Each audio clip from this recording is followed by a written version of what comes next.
Welcome to जुमाक्सा classes. आज आप लोगों का स्वागत है कॉन्स्टिट्यूशनल डेवलपमेंट के पार्ट 5 में। आज हम लोग एरा ऑफ जो एक्ट है 1853 से लेकर के 1892 तक डिस्कस करेंगे। ठीक है, तो सबसे इम्पोर्टेंट जो रहेगा कि हमने 1773 का जो रेगुलेटिंग एक्ट था उसको डिस्कस किया। उसके बाद हमने 81 का एक्ट ऑफ सेटलमेंट डिस्कस किया। उसके बाद हमने पिट्स इंडिया एक्ट डिस्कस किया 84 का।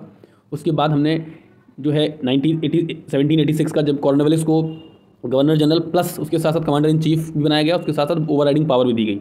उसके साथ फिर हम लोग आए थे 1796 में, 1793 में आए हम लोग, फिर 1813 में आए। उसके बाद 1833 हम लोगों ने देखा। तो यहाँ तक सारी चीज़ें क्लियर थी। उसके बाद हम लोगों ने अब देखेंगे 1853 जो है एक्ट है, ये काफ़ी इंपॉर्टेंट रहा क्योंकि ये एक लास्ट चार्टर एक्ट था। और चार्टर एक्ट इसलिए लास्ट था क्योंकि अगले नेक्स्ट 20 ईयर्स के लिए कोई भी इसमें प्रावधान नहीं दिया गया। 1793 में जो पहला चार्टर एक्ट आया उसके थ्रू फिर 1813 तक कोई बीच में वो नहीं, क्योंकि आपको मोनोपोली दे दी ब्रिटिश गवर्नमेंट ने, EIC को मोनोपोली दे दी।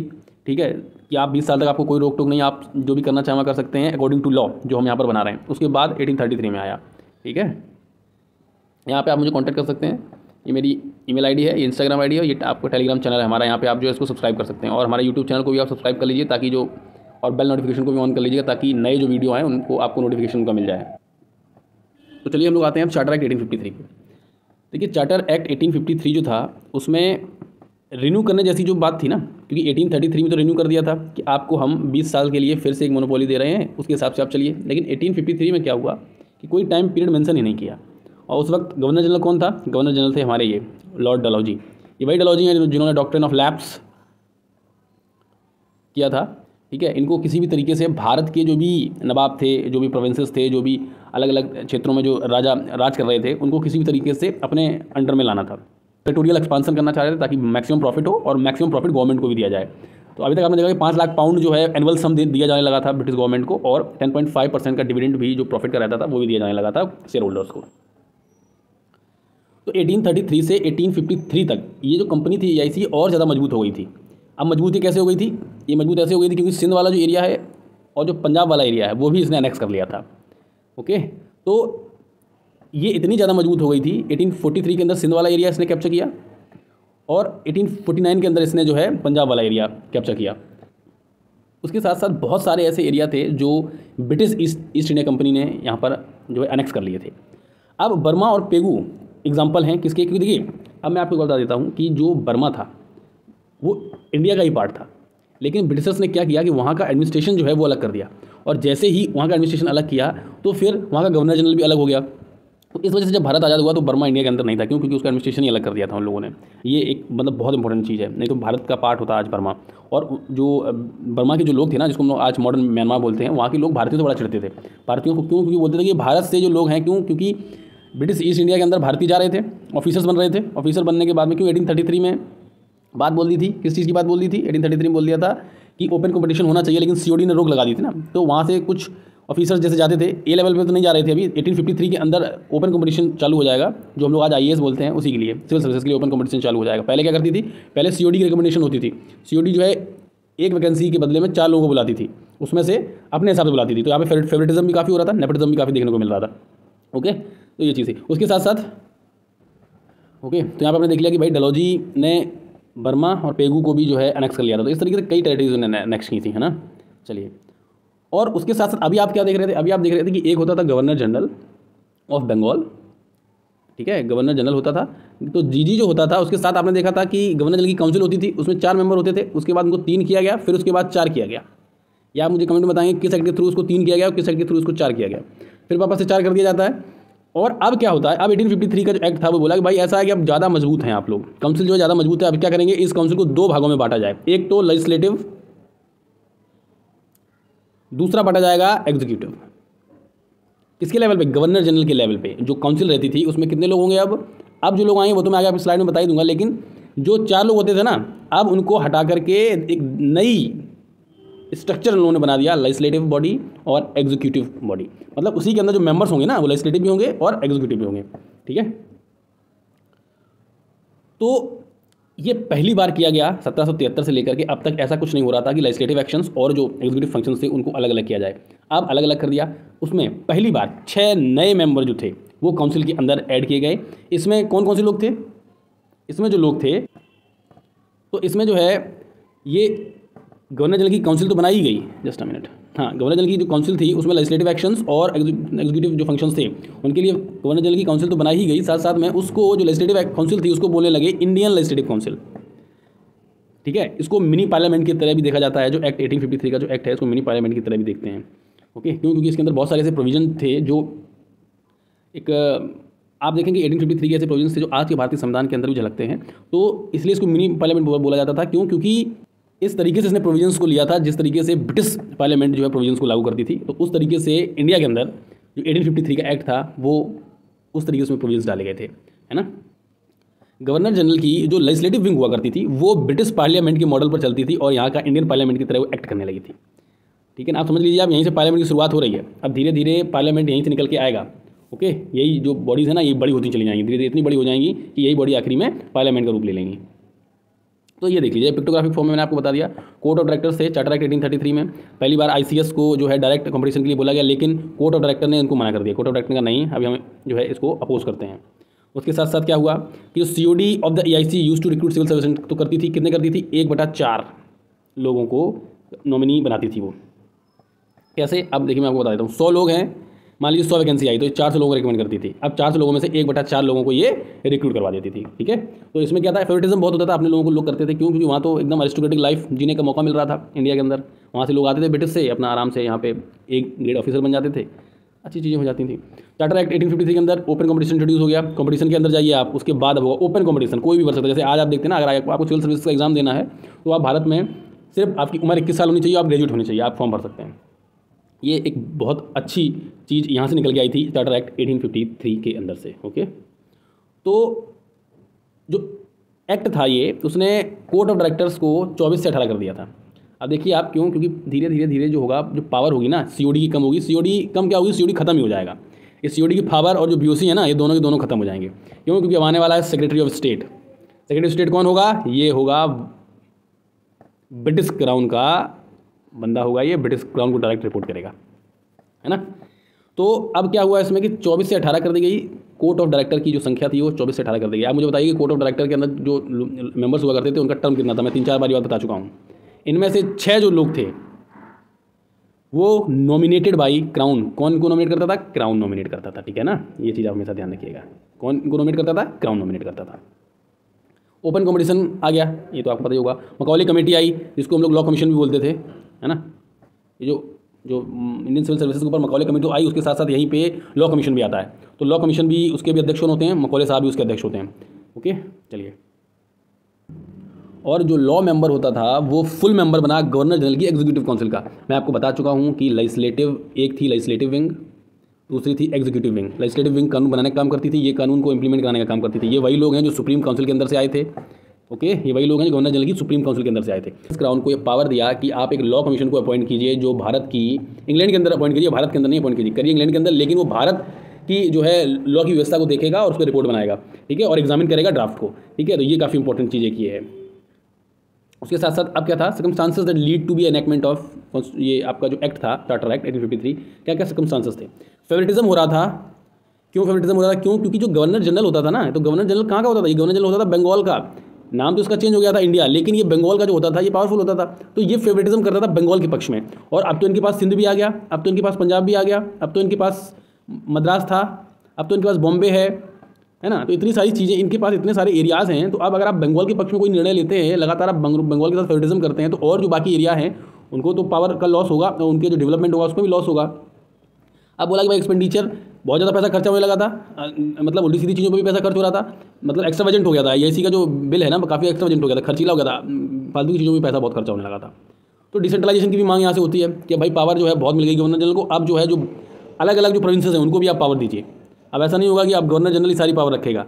अब गवर्नर जनरल के साथ साथ जो इनकी लेजिस्लेटिव काउंसिल है, एक एग्जीक्यूटिव काउंसिल है, इसको तो पावर होगी। उसके साथ साथ पावर किसको दी जाएगी? जो प्रोविंसेस के जो गवर्नर हैं उनको भी आप पावर दीजिए। तो यहाँ से क्या है? यहाँ से शुरू होता है लोकल पावर, डिसेंट्रलाइजेशन, है ना। जो आज आप देखते हैं स्टेट वाला फंडा, तो स्टेट फंडा यहीं से चालू होता है।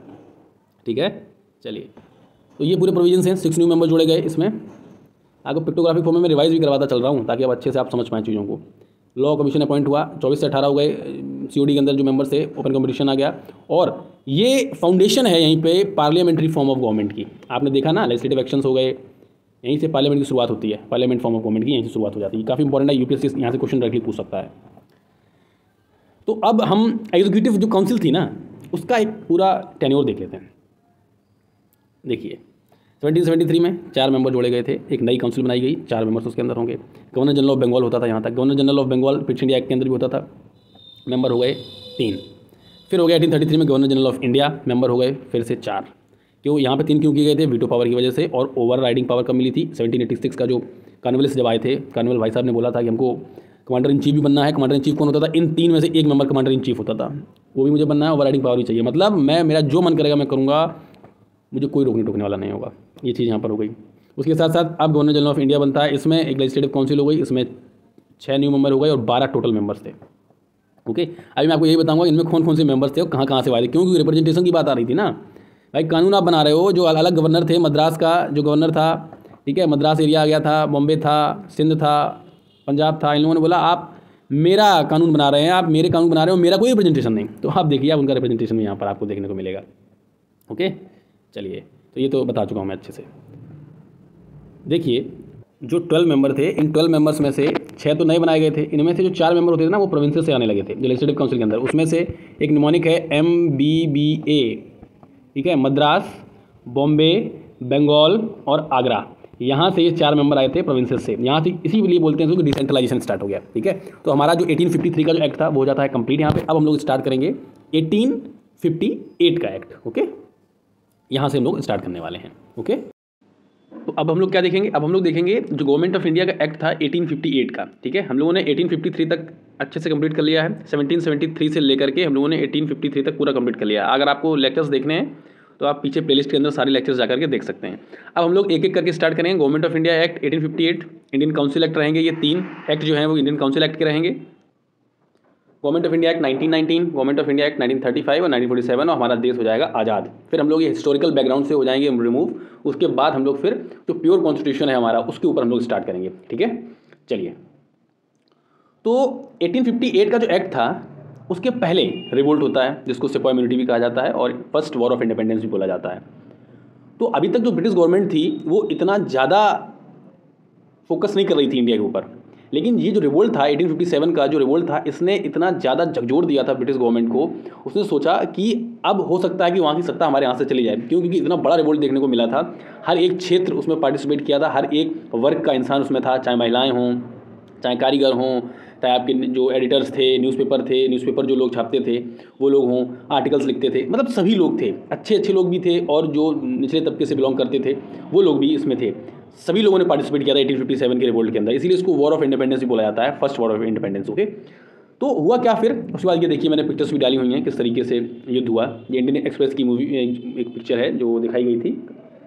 चलिए, तो हो क्या रहा था? अब तक ये हो रहा था कि जो फंक्शंस थे, पॉलिटिकल सेटअप हो, चाहे पब्लिक सर्विसेज हो, एजुकेशन सिस्टम हो, डिस्ट्रिक्ट एडमिनिस्ट्रेशन हो, लोकल एडमिनिस्ट्रेशन, ये सब क्या था? इनके रूट्स कहाँ पे थे? ब्रिटिश रूल के अंदर थे। लेकिन इनको एग्जीक्यूट कौन कर रहा था? इनको एग्जीक्यूट कर रहा था EIC, ईस्ट इंडिया कंपनी। लेकिन अब यहाँ से चीज़ें थोड़ी सी बदल जाती हैं।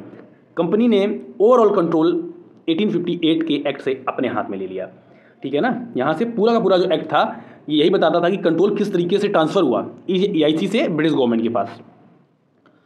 तो जस्ट अ मिनट, हाँ, तो 1857 का जो युद्ध हुआ था वो सिर्फ ये नहीं बताता था कि आप यहाँ पर आइए कि ब्रिटिश गवर्नमेंट जो है वो पूरा कंट्रोल ले ले EIC से अपने हाथ में।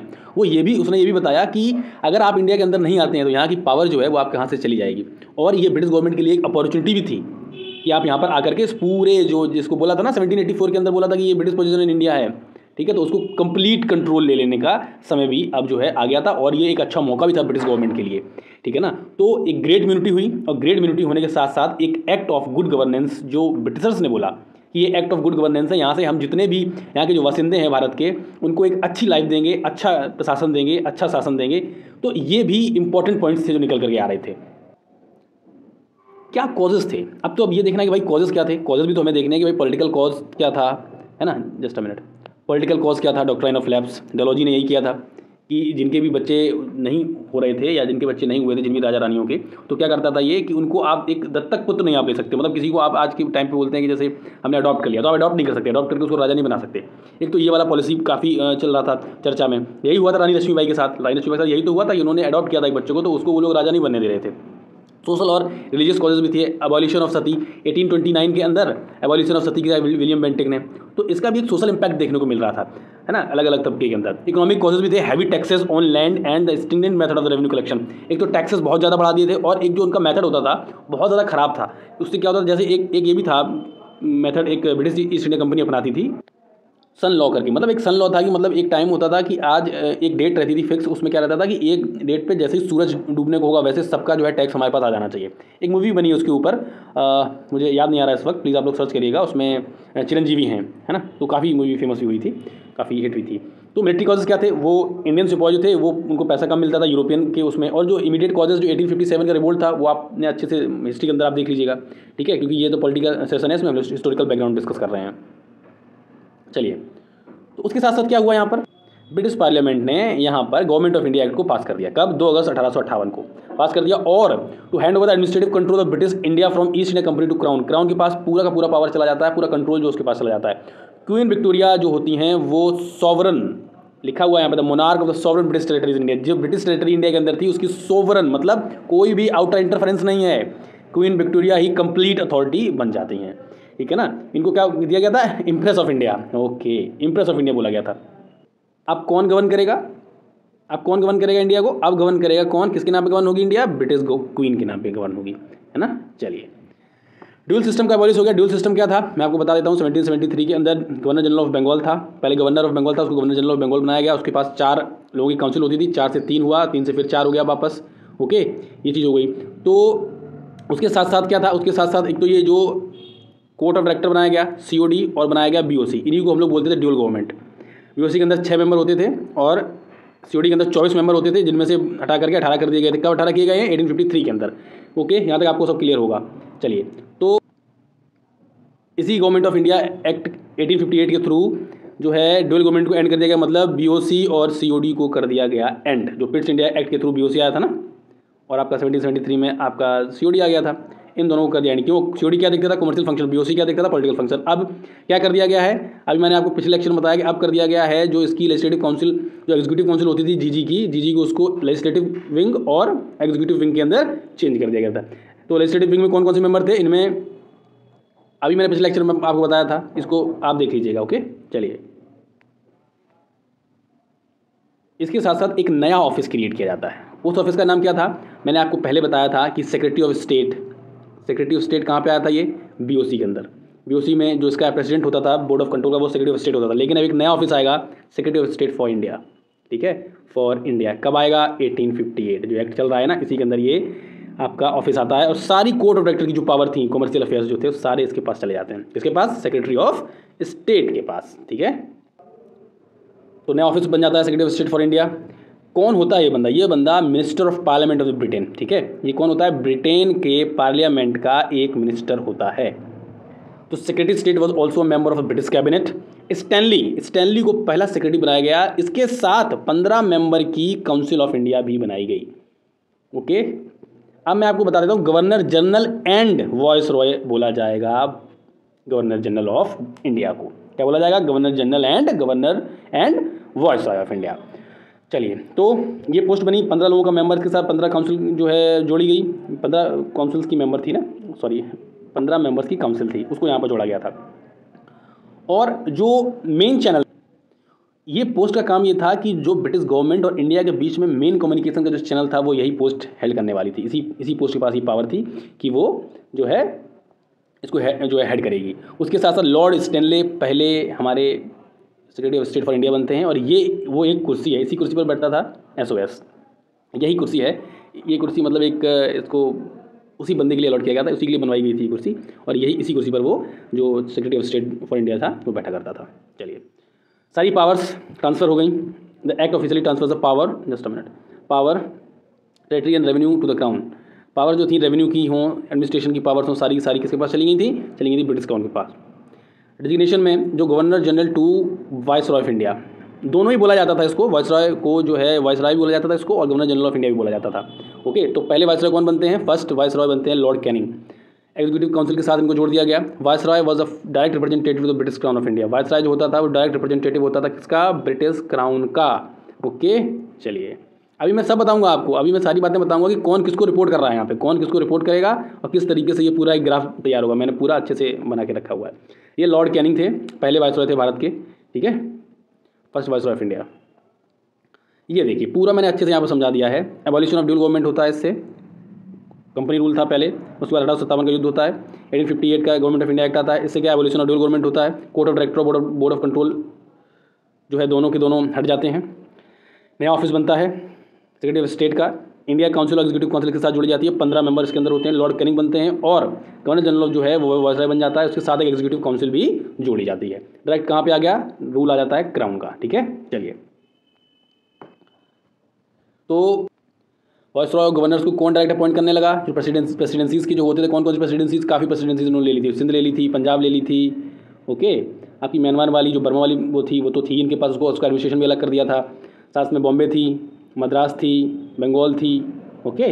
तो ये सारी थी, इनका एडमिनिस्ट्रेशन डायरेक्ट इसके कंट्रोल में आ गया। उसके साथ साथ क्या किया कि इंडियंस को भी इंडियन सिविल सर्विसेज के अंदर जो है पूरा मौका दिया कि भाई आप लोग आइए एग्जामिनेशन में बैठिए और आप जो है इंडियन एडमिनिस्ट्रेशन का पार्ट बनिए। उसके साथ साथ जो भी ब्रिटिश सॉवरेनिटी को जो भी राजा जो थे वो अगर मानते हैं, किसी भी जो इंडियन प्रिंसेस होते थे अगर वो ब्रिटिश सॉवरेनिटी को मानते हैं, उसका प्रभुत्व अगर मान लें तो वो आराम से सरकार अपनी चला सकते हैं, कोई दिक्कत नहीं है। अगर मेरा प्रभुत्व नहीं मानेंगे तो वो हमसे लड़ाई करें, ट्रीटी करेंगे हम लोग, उसके बाद आपसे पूरी पावर छीन लेंगे।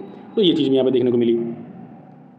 अब क्या होता है कि वायसराय ने मतलब जो गवर्नर और जो वायसराय तो मैं देख चुका हूँ, उसके साथ साथ इसमें एक इंपॉर्टेंट चीज़ ये भी देखने को मिली थी कि जो डॉक्ट्राइन ऑफ लैप्स है इसको भी यहाँ पे एंड कर दिया जाता है। ये बहुत इंपॉर्टेंट पॉइंट है जो डलहौजी ने स्टार्ट किया था ना, doctrine of lapse, Lord Dalhousie इन्होंने स्टार्ट किया था, इसको भी यहाँ पर ख़त्म कर दिया जाता है। तो अब ये देखिए, अब रिपोर्ट कौन किसको कर रहा है ये आप समझने की कोशिश करिए। यहाँ पर गवर्नर और लेफ्टिनेंट जो गवर्नर हुआ करते थे जो प्रोविंसेस के, वो रिपोर्ट करते थे वायसराय ऑफ इंडिया को। वायसराय रिपोर्ट करता था सेक्रेटरी ऑफ स्टेट को। Secretary of state direct report करता था ब्रिटिश पार्लियामेंट को, ठीक है। ये use to manage the administration of provincial level. ये पूरा सिविल और मिलिट्री एग्जीक्यूटिव लेजिस्लेटिव जो फंक्शंस देखता था, जो किसके पास थे? गवर्नर जनरल की काउंसिल पास थे। काउंसिल में कौन कौन से लोग थे? एक लेजिस्लेटिव काउंसिल थी, एक थी एग्जीक्यूटिव काउंसिल, ओके। और ये डायरेक्टली ब्रिटिश गवर्नमेंट के ब्रिटिश पार्लियामेंट के प्रति रिस्पॉन्सिबल होता था। कौन? Secretary of state, okay. चलिए अब हम लोग देख लेते हैं इंडियन काउंसिल एक्ट 1861। इसी में वही है जो पोर्टफोलियो सिस्टम यहीं पर आता है। काफ़ी इंपॉर्टेंट ये भी एक्ट है, और हम लोग पूरा इसको डिस्कस करेंगे कि क्यों ये लेजिस्लेशन आया और क्या क्या इसकी कमियां रहेंगी जो आगे चल के सुधारी जाएंगी, ओके। चलिए, तो इंडियन काउंसिल एक्ट, इसमें क्या था? सेंट्रलाइजेशन जिनाइत पे था, मतलब अब यहाँ से डिसेंट्रलाइजेशन होगा। सेंट्रलाइजेशन ऑफ पावर रीच इस जिनाइत मतलब होता है टॉप, मतलब जितना जाना था उतना चला गया, अब इसके आगे ये नहीं जाएगा, ठीक है। जितना यहाँ पे जाना था उतना चला गया। उसके साथ साथ जो इफेक्ट था 1787 के रिवोल्ट का जो इफेक्ट था ना, वो यहाँ पर भी आपको देखने को मिलेगा। 1857 को तो पास कर दिया, and the beginning of decentralization of power started to end of the company rule, ठीक है। यहाँ पे क्या हो गया? स्टार्ट क्या हुआ? डिसेंट्रलाइजेशन। डिसेंट्रलाइजेशन क्या होता है? विकेंद्रीकरण, मतलब पावर जो है अब नीचे की तरफ आएगी, पावर ऊपर की तरफ नहीं जाएगी, पावर आएगी नीचे की तरफ, ठीक है। चलिए, उसके साथ साथ अब ये देखिए काउंसिल एक्ट आएगा। काउंसिल एक्ट 1861, 1892 और 1909, ये 3 रहेंगे काउंसिल एक्ट। क्यों? क्योंकि ब्रिटिश काउंसिल जुड़ गई है भाई। जी के साथ कौन लोग जुड़े हैं? लेजिस्लेटिव काउंसिल जुड़ी है, एग्जीक्यूटिव काउंसिल जुड़ी है, ठीक है। यही तो आगे चल के पार्लियामेंट का फॉर्म ले लेती है जाके, ओके। और अब देखिए भाई, ब्रिटिशर्स के लिए तो बड़ा मुद्दा हो गया था। क्या हो गया था कि ब्रिटिशर्स जो थे वो बिना भारतीयों के, अब तो उन्हें नहीं लग रहा था कि वो जो है किसी भी प्रकार से भारतीयों के बिना सपोर्ट के यहाँ पर अपना गवर्नमेंट चला सकते हैं। तो उन्होंने क्या किया? उन्होंने बोला कि भाई हम 1861 का एक्ट लाते हैं, हम 1892 का एक्ट लाएंगे और हम 1909 का एक्ट लाएंगे। उसके थ्रू क्या करेंगे? हम इंडियंस को पार्टिसिपेट करवाएंगे और इंडियंस को मौका देंगे इंडियन एडमिनिस्ट्रेशन के अंदर आने का, और गवर्नमेंट ऑफ इंडिया जो है उसके अंदर पूर्णतः अपना योगदान देने के लिए, ठीक है। तो ये इनवाइट कर रहा था एक तौर पे, क्योंकि डिसेंट्रलाइजेशन वाला फंडा यही होता है ना, पावर है ऊपर से नीचे की तरफ आ रही थी, इंडियंस को भी पावर दी जा रही थी, ठीक है ना, वाला जो पूरा पॉइंट है। इसमें होता क्या है? इसमें होता है कि सेंट्रल एडमिनिस्ट्रेशन जो था वो तो जस का तस रहता है, ठीक है। पावर किसके हाथ में थी? गवर्नर जनरल के हाथ में थी, और वो जो है उसको नया टाइटल मिल गया था, कौन सा? वायसराय का मिल गया था। उसके साथ एग्जीक्यूटिव काउंसिल भी बनी थी जो 1858 के थ्रू आपने देखी। उसी एग्जीक्यूटिव काउंसिल में 4 मेंबर होते थे। अब क्या कर दिया? अब मेंबर कर दिए 4 से 5, और उस नोमेनक्लेचर को चेंज करके क्या कर दिया यहाँ पर? जस्ट अ मिनट मैं आपको बता दूँ, उसको चेंज करके कर दिया इंपीरियल लेजिस्लेटिव काउंसिल। काफ़ी इंपॉर्टेंट है। अब यहाँ से इसके बाद ही तो काउंसिल एक्ट आएंगे ना, क्यों? क्योंकि कर दिया काउंसिल। अब लोग बोलते हैं भाई काउंसिल एक्ट क्यों था? क्यों? क्योंकि 1861 के एक्ट के अंदर ही इसको जो वायसराय की एग्जीक्यूटिव काउंसिल होती थी उसको क्या कर दिया जाता है? इंपीरियल लेजिस्लेटिव काउंसिल बना दिया जाता है। मेंबर कितने कर दिए जाते हैं? 4 से 5। चलिए अब डिसेंट्रलाइजेशन का बिगन हो जाता है। देखिए पहले क्या हुआ, 1773 से आप लगातार देख रहे थे कि सेंट्रलाइजेशन हो रहा था, है ना।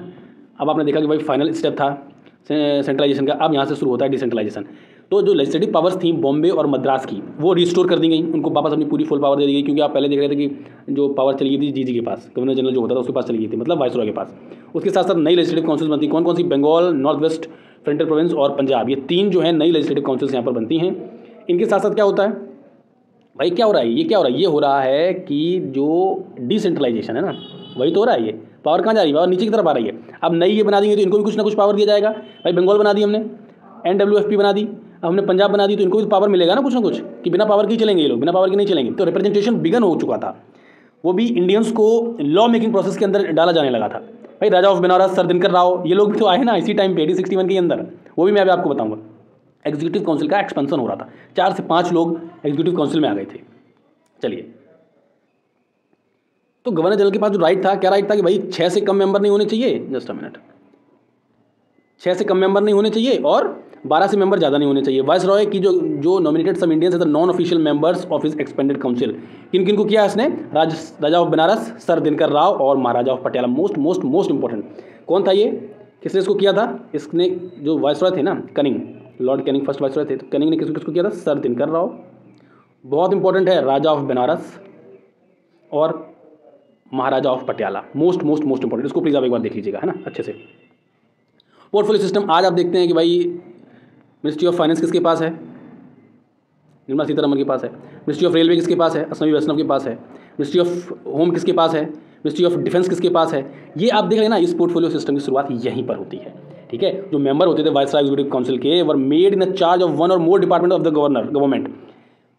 भाई वही तो वाइसरॉय की एग्जीक्यूटिव काउंसिल थी, उन्हीं को क्या क्या दिया जाने लगा, अब उनको दिए जाने लगे डिपार्टमेंट्स उनके हाथ में आएंगे। तो वो एक क्या हुआ, डिसेंट्रलाइजेशन तो हुआ, पहले सारी पावर किसके पास थी, वाइसरॉय के पास थी। अब पावर कहाँ जा रही है, धीरे धीरे नीचे की तरफ सिमटती हुई दिख रही है ना। तो ये चीज़ थी।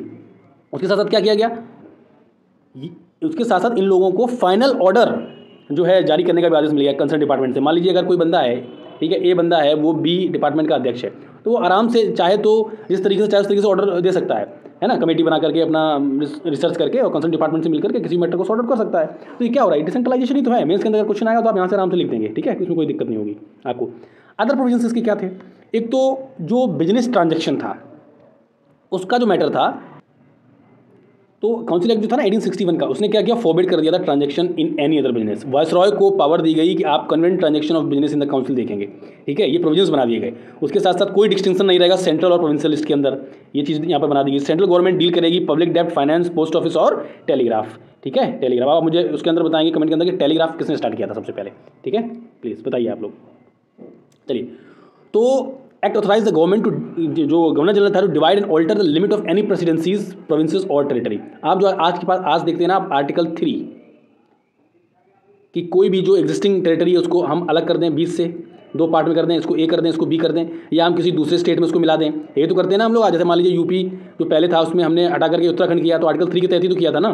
तो ये वाली पावर इसके पास आ गई थी, किसी भी प्रेसिडेंसी का एरिया बढ़ा घटा सकता था, ये इसके पास पावर आ गई थी। इसके पास पावर आ गई थी कि लेफ्टिनेंट गवर्नर को अपॉइंट कर सकता था, ठीक है। और to act is provided the issue of ordinances by viceroy. अगर मान लीजिए कि काउंसिल जो है वो नहीं है, काम अभी नहीं है, मान लो काम नहीं कर रही, या और कोई प्रॉब्लम ऐसी आ जाती है, तो जो आज प्रेसिडेंट के पास है ना ऑर्डर इशू करने का, जो ऑर्डिनेंस इशू करने का जो पावर है ना, जब लोकसभा और राज्यसभा इनमें से कोई एक अपने उसमें ना हो, मीटिंग में ना हो, तब ये तो करते हैं ना, सेशन में ना हो, तो वो पावर इसके पास यहीं से आ गई थी। और ये जो ऑर्डिनेंस था वो 6 महीने तक वैलिड रहेगा, ठीक है। तो ये वाली चीज़ में यहाँ पर समझ में आपको आ गई होगी अच्छे से।